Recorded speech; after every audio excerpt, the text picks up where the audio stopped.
Hey, what's up, y'all?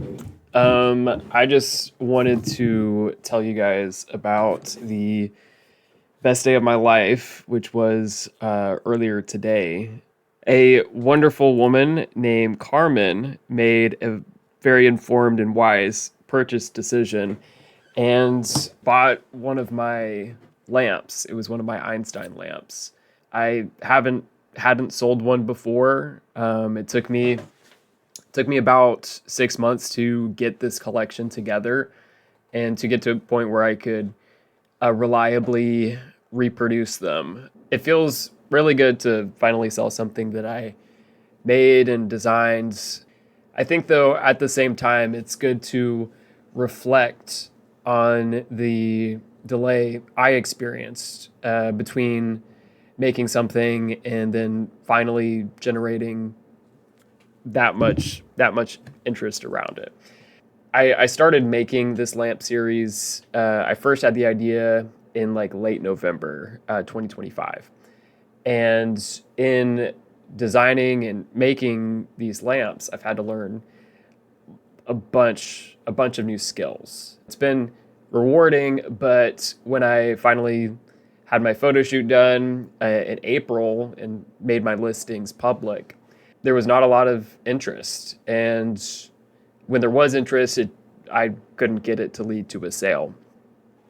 That's not something that I've necessarily cracked the code to. But in the meantime, all I've done is try to improve my listings, try to make other designs, basically just continue throwing stuff into the ether until something happens. There's validity in these kind of efforts, even if they don't actually make a difference in the real world. And I think that's something that people encounter a lot with creative projects. 3 years ago, I wrote and published a book, but I only got about 300 sales in 3 years. I'll never break even on my time for that project. But that's also kind of not the point. There's two ways to think about the same fact.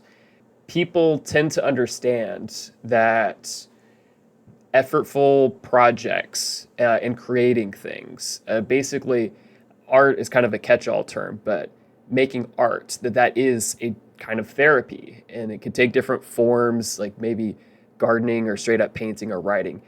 But we all have a desire to make things, and so you could view that as a therapy, or you could view negative feelings, anxiety, feelings of aimlessness.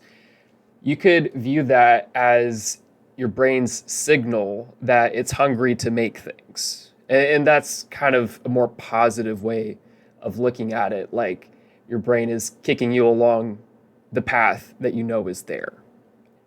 Anyway, very happy to make that first sale. It's kind of been a pending moment in my mind for like the last few months. And as for Carmen, I am definitely going to give you the best buyer experience that I could possibly give. It's a birthday present. I'm going to include like a little card or whatever just to make it, you know, not just not just a bubble wrapped order that is kind of thrown together like an eBay order, but something that actually feels nice to open. And I'm sure whoever gets to be the future owner of this beautiful little man is, I hope they're really happy with the product. I think it's a high quality product. And yeah, here's to more sales and more lamps.